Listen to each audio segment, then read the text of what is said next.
Hello everyone and welcome to a very nice game from yesterday's 3+1 section of the consolation match of the Speed Chess Championship between Hikaru Nakamura and Hans Niemann. We've seen in his match against the Magnus, Hans did really poorly in the 5+1 section. Magnus demolished him, I think, like 7.5 to 2.5, and then sort of took it slow in the 3+1 and 1+1 section. But you know, it's at that level. I mean, if you give Magnus a 5-point lead, I mean, he can just play whatever. He can just make all of the games burn time, and he's just gonna win the match. So I don't think he was all that invested in the match after winning the 5+1 section so convincingly. And then against Hikaru, it was a bit different. Hikaru was also leading with, I think, 5-2, and then Hans was able to win the last two games, bringing it down to 5-4. And Hikaru only had a 1-point lead going into the 3+1 section, but in the 3+1 section, he completely obliterated Hans. In the 3+1 section, Hikaru won 7.5 to 1.5, and then in the bullet section, Hans did a little bit better, but it was 8.5 to 3.5. So it was 21 to 9. That is an unreal performance, a double-digit lead performance, if you will. And a lot of you have been saying, okay, but what about everything that Kramnik's been saying on Twitter? I'm not spending that much time online, so I'm not really invested in the story. But I did, I did get some of the tweets that Kramnik wrote. So these are some of them. Of course, Nakamura and affiliates can't lose today, so let's see what they will have in their pockets if it goes wrong tonight. Saying there is also expecting a very close and interesting match tonight in case no usual platform tricks with clock mouse, etc. So that's what he posted yesterday before the match. But then after the match, he posted that concerning yesterday's match, people ask me to give thoughts. Here it is for you. First section showed a very mediocre play by Hikaru. Centipon 24.6 in average. That is very low for a 5+1 games for a top player. And it seemed to me Hans is a favorite already. But then he says, with mediocre play in general, Hikaru managed to win the match against not that much inferior opponent. And this is what experience is for. This format requires emotional control at first, and for Hans, young and unexperienced, great lesson. For Hikaru, great opportunity. Pretending he is still absolutely top blitz player that he was but isn't already, because age starting to speak for itself, and that is clear watching his games that aren't anymore same level as it used to be. Both players profited from yesterday's experience. So like I said, I'm not all that invested in what is happening on this front, and it's very hard following Kramnik's train of thought, but it seems that it's sort of that Vladimir is saying that Hans is very strong, he's doing incredibly well, and that training with Kramnik did improve his strength immensely. It's just that Kramnik cannot give Hans the experience he needs to fight the top players, or to control his emotions at this level. And okay, I guess you could say that it's very much different playing anyone else in the world than, let's say, Hikaru, Alireza, and Magnus. But okay, even in this competition, Hans can be happy that he claimed the number 4 in the world in the Speed Chess Championship. And after the match, Hans also wrote, it's sort of the half of the quote above the board, congrats to Hikaru, all I've ever wanted is the chance to compete against the best players in the world, and I'm grateful for the opportunity. A lot to learn. I'll be preparing the entire year for the next SCC. So like I said, I'm going to focus on the game. I'm not really invested in this, but yeah, I mean, Kramnik is somewhat weird in his online endeavors, and I could even ask him to join me for an interview. If you guys have any questions that you would like to answered, also write them in the comments. I will maybe if it's interesting, I will invite him for an interview.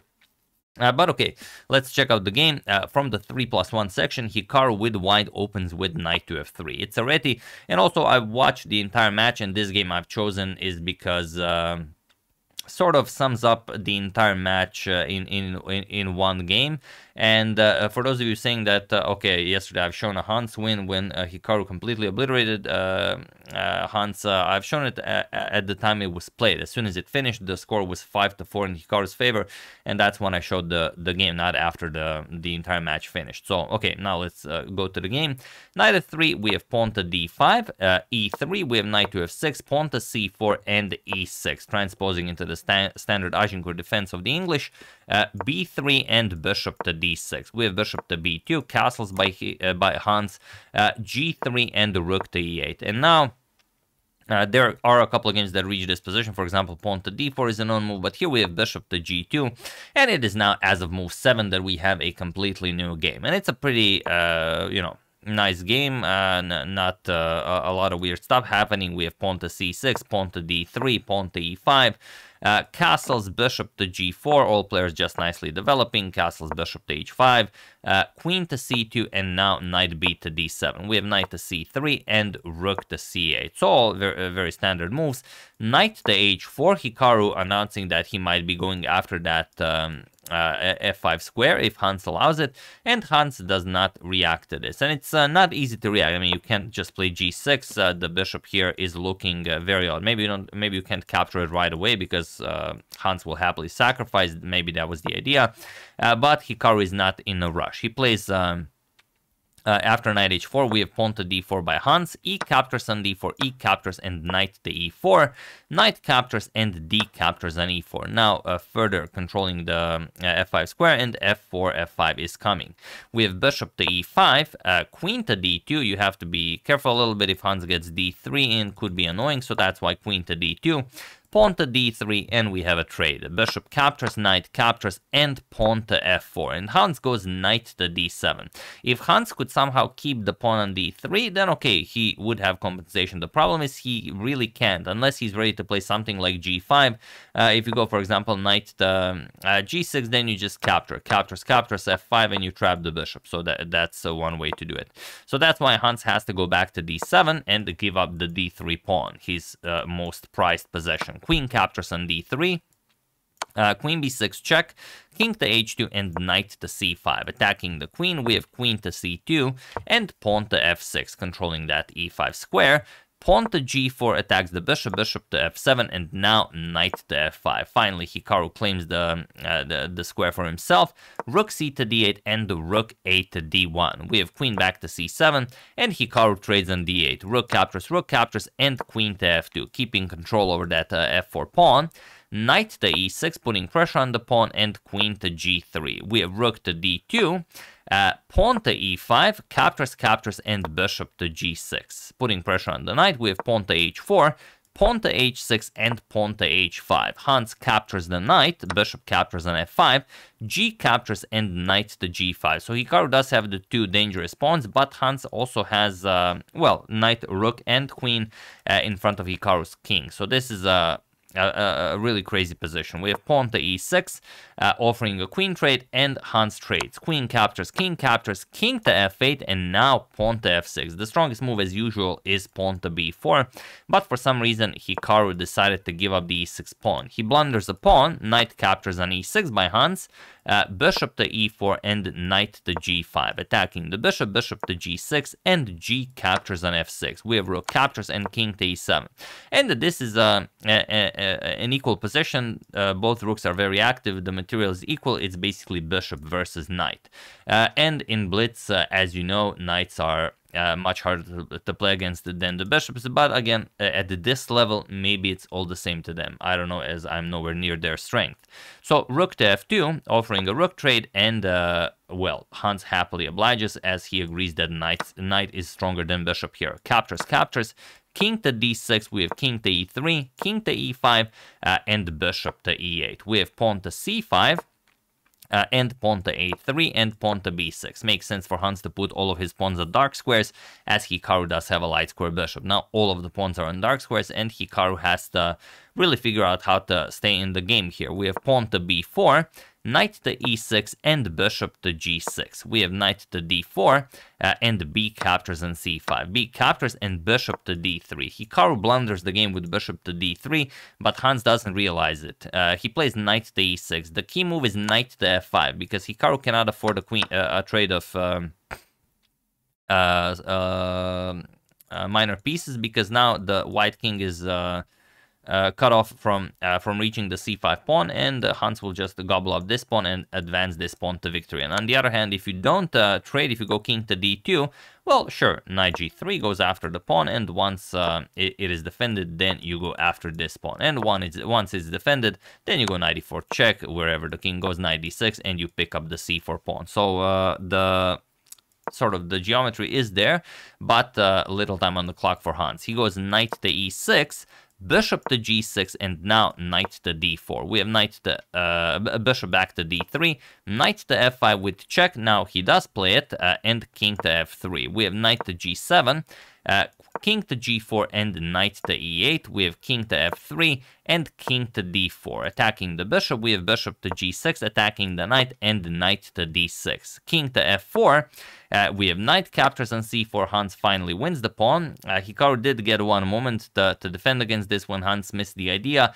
but he didn't, and now Hans finds it. We have king to f5, knight captures on a3, and king to f6. So Hikaru's only counterplay is to win the h6 pawn and advance the h pawn to try and fight off the knight and the passed c pawn, but it is hard to say if it will be possible. c4, king to g7, and here Hans played pawn to c3, which is a terrible, terrible move. The only way to win this is to play king to e5, and after king captures, king to f6, and now after king to h7, you have time for the knight to stop the queening of the h pawn. Knight to b5, h6, you will play knight to d6. After king to g8, you will play king captures on g6, and after h7, hoping to queen, knight f7 stops the pawn, and that's it. You can, of course, win the knight, but it doesn't matter, as now the passed pawn is completely winning. So after king to g7, c3 was played, and now king captures on h6, and Hans is no longer winning. We have pawn to c2. With knight to c4, it would even be a draw. With pawn to c2, the game is now winning for Hikaru. Hikaru plays bishop captures on c2. Knight captures, we have king to g6, and now the pawn is unstoppable. But this is hardly where the game ends, because this game just keeps on giving. We have pawn to a5, pawn h6, pawn to a4, pawn to h7, pawn to a3. Hikaru grabs his queen, and now king to c4 as it comes with check. So king to c4, but the knight is guarding the queening square. So how can Hikaru win this, as a2, a1 is all Hans needs? Well, he starts with king to f5, and this is now a draw. He has to start checking the black king, but king f5, now we have king to b3, queen to b8 with check, king c3, queen to g8, and now king to b2. We have queen g7 check, and king to b3, queen to f7 with check, and king to b2. It seems that, again, we have a draw, but Hikaru, of course, has the queen. He's the one that keeps asking questions, and Hans has only 3 seconds on the clock. He's playing on increment. King to b3, queen to b6 check, and now Hans plays king to c3, queen to c5 check, and now king to b3. We have queen to d5 with check, and in order to get a draw, Hans has to play king to b2. Point being that after king b2, king e4, you play a2, and after queen b5 check, king c1, you never have a tempo because a1 will come with queen. If you bring a king into the game, you just bring a queen, not a queen. But, okay, you can also bring a queen. It is enough for a draw. There's no check, there's no checkmate, there's no nothing here. But after queen d5 check, Hans played king to c3, and now it is very much different. Now Hikaru plays king to e4. We have king to b2, and now queen to b5 with check, but now the king is one step closer. And now if you play king to c1, which is sort of what you think might get you a draw, king d3, and after a2 there's queen c5, and the only way to stop checkmate is to bring a knight into the game. But even the two knights cannot defend against king and queen, because the two knights are basically non-existent here. It's like they are invisible, because after king c3, how do you stop queen g1 check? There's nothing you can do. The king is cutting off the black king, and the knights are completely useless. You play king to d1, queen to f2, even this threatens checkmate, and after king to c1, you just play queen to g1 check, and after knight e1, it's going to be a nice checkmate. So after queen b5 check, king to c5 by Hans, and now we have queen to a4, and a2 is no longer a possibility. We have king to b2, king to d3, and it was in this position on move 77 that Hans Niemann resigned the game, as there is nothing more to be done here. Once you give a check, king to c4 happens, and once knight to c2 happens, queen to b3 check. For example, king to c1, king to d3, threatening checkmate, and after knight to a1, you can capture a pawn, but you can also play just queen to a2. It is zugzwang, and whatever you play, you get checkmated. You move the knight, queen to c2 is checkmate. You move the king, queen to d2 is checkmate. So beautiful, beautiful game by Hikaru, coming back from a dead lost position and taking a full point away from Hans, which is something that kept happening throughout the match.